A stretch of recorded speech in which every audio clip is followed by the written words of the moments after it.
I highlighted in the previous video, when really top quality domain names are dropped, there's a massive competition to snap them up, and as a result they often disappear extremely quickly, almost instantly.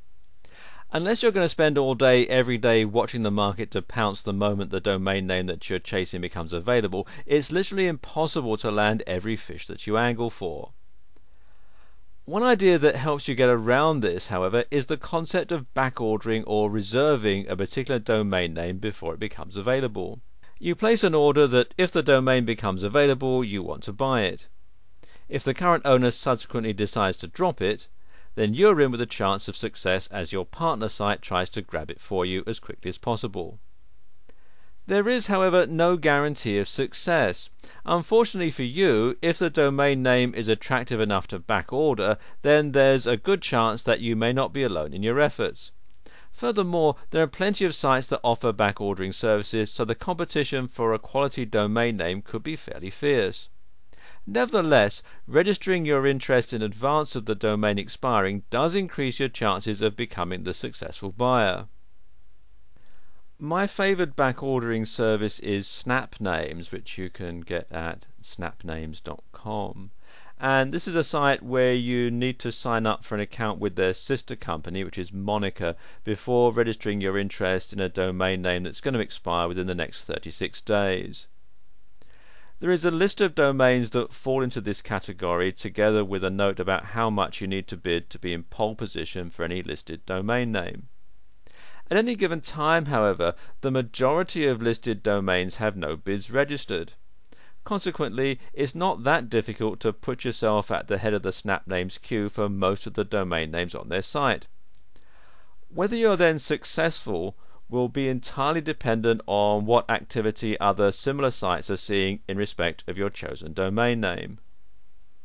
When it comes to buying a domain name, we've already considered one of the most important credentials that the domain should have, which is age.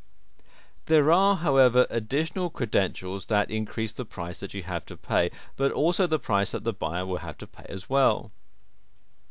To begin with, if there was a site attached to the domain that you're considering buying, and that had traffic, this is a major plus point. This is particularly true if the domain name is fairly precisely keyword targeted, as the traffic that it previously enjoyed is likely to be directly relevant to any site that's subsequently built underneath it. Conversely, it's less true if the domain name is less well targeted. It's also important to note here that we're talking about natural or organic traffic, visitors that have previously visited the site as a result of seeing a natural link to it somewhere, as opposed to an advert that the previous site owner paid for. Although the genesis of the traffic might seem like a minor distinction to make, it's in reality very important, because once organic traffic starts coming, it continues to do so. Traffic that's driven by paid advertising, on the other hand, stops as soon as the advertising campaign is switched off. The next thing to consider is Google PageRank, which is really another measure of site visitors and traffic. Exactly how PageRank is calculated is a closely guarded secret, but in simple terms, the ranking that Google assigns to a site are exponential. In other words, a site that has acquired PageRank 1 is half as important based on traffic, site age and stability plus a number of other factors than a PageRank 2 site. It doubles again with PageRank 3 and so on, right up to the top half dozen sites like Google and Facebook that have a perfect PageRank of 10 out of 10. These sites are the most popular on the net because of incoming links from other sites, the number of visitors that they enjoy every day, the amount of new content that's added regularly, and so on. In effect, PageRank is an indication of how highly Google rate a web page. Note that PageRank is attached to an individual page and not to the site overall. And so any domain that comes with a PageRank also comes with a higher price. One thing that you'll discover when buying and selling domains is that over time you gain a feel for how much a domain name might be worth.